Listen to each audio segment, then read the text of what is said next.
Welcome to Kids Art with Lucca, the place to find fun and interesting kids art. The project this time is clove oranges and lemons. So you need oranges and lemons and whole cloves. You don't want ground cloves, you want the kind that have a little stem on them so you can poke it in. And you need a fork. I like the ones that only have a few prongs so you can make the pattern. And a tray or a dish to put them on. And restaurant supply stores sell the cloves in bulk, so they're much less expensive. So I'm going to start with an orange. And you want an interesting pattern. I think you can't just do crosses. I'll show you that part first, and then maybe I'll make a different pattern on the lemon. So do you see what I'm doing? I'm poking the fork in that pattern. I usually pop these end pieces off, and then because it's hard to poke through otherwise. And then just keep going until you meet your pattern on the other side. Let's see if I start from this way. It might be easier to meet. It's a big, nice, fat, juicy orange. Okay, now all those places that have a hole, I'm going to take one of the whole cloves and slide it in there. And you'll see that the little star part of the clove shows on the outside. It's almost like poking a pin in something. And they smell wonderful, and so does the orange. So while you're doing it, it gives it a really nice Christmassy smell to the house.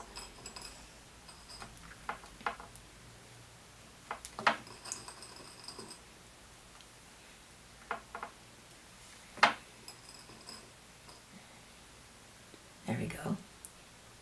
You see the color contrast between the brown and the bright orange?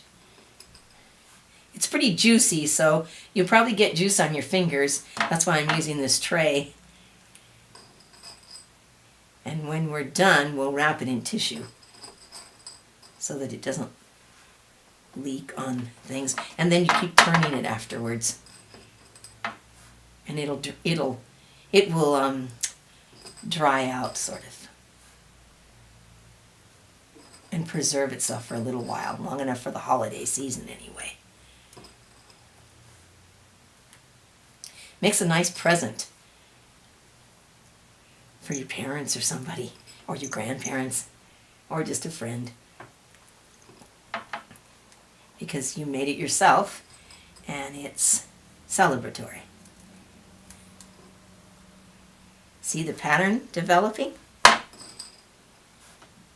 And then I'm going to make a line that crosses it,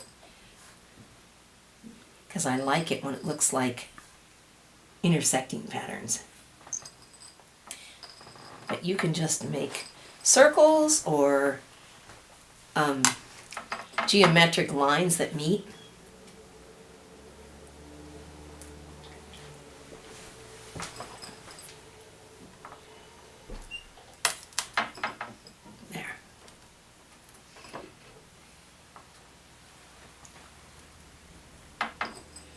Oh, and by the way, you want a separate dish or tray for your cloves, because if you get them all sticky, they're going to be a lot harder to push in and to use.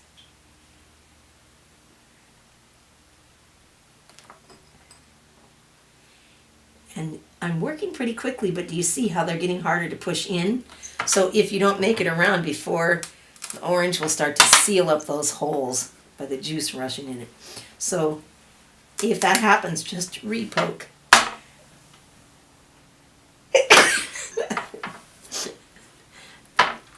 Now I'm going to find where the ends are. There they are.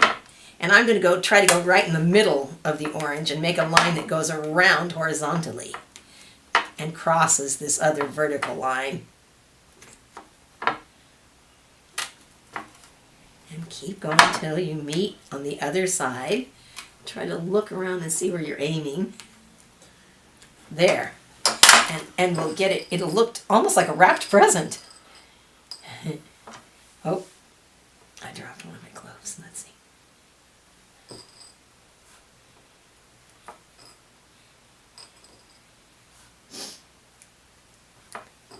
we go.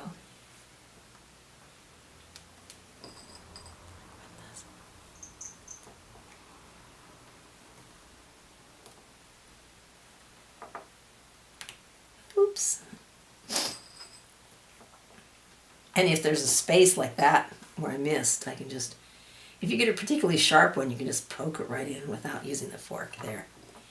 It's a little harder to do though if you haven't made the holes ahead of time. This.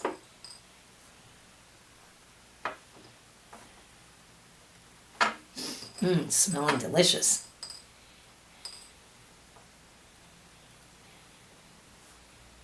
I remember reading a book when I was a kid about the smells of Christmas. And this is one of my favorites. Just like the smell of the Christmas tree is one of the most wonderful smells of the season.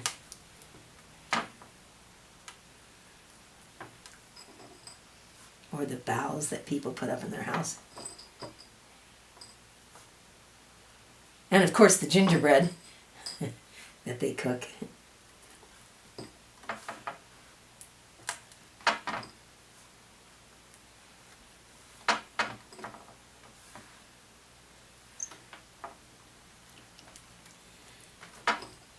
And I'm almost all the way around. And I could do another line, which I usually would, but I want to show you the swirl line on the lemon. So I'll just do these two crossover lines. But if you added more lines, it would come together in a really beautiful, almost like a starburst looking pattern. If you made the final line here in between on each side.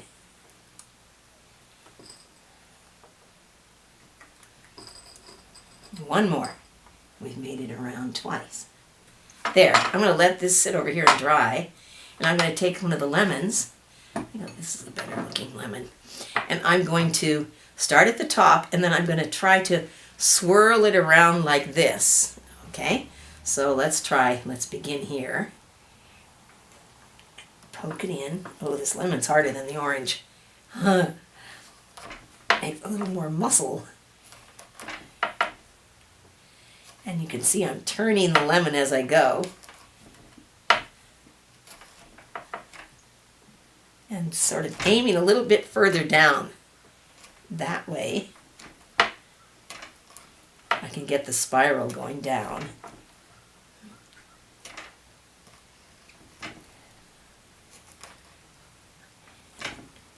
I'm going to turn the fork this way. Be really careful not to stab myself. And push it in down here. It's the ends of the lemon that tend to be hard to poke into. All right, now I'm going to start at this end and do just what I did on the orange. Put one clove in each of the openings.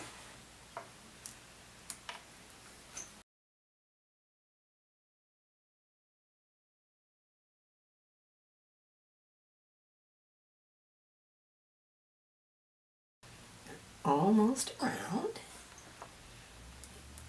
Yeah. Wow. And you can take a Kleenex at the end or a paper towel and just kind of wipe off the extra little grains of the clove. And then when we're all finished, we take any tissue, it doesn't have to be in beautiful shape, and just put your orange or your lemon in and just kind of loosely wrap it and sit it back on the tray. And what will happen is the juice, as it drains, will soak into the tissue. And then as you've done it, maybe once or twice a day, unwrap it and turn it a different direction and rewrap it. And then and in a couple days, probably 2 days, you can take it out and just put it anywhere and it won't leak the juice onto anything. Or you can put it in a bowl and it'll look beautiful. I'd love to see what you did. If you'd like to share your project, use the hashtag #WithLucca.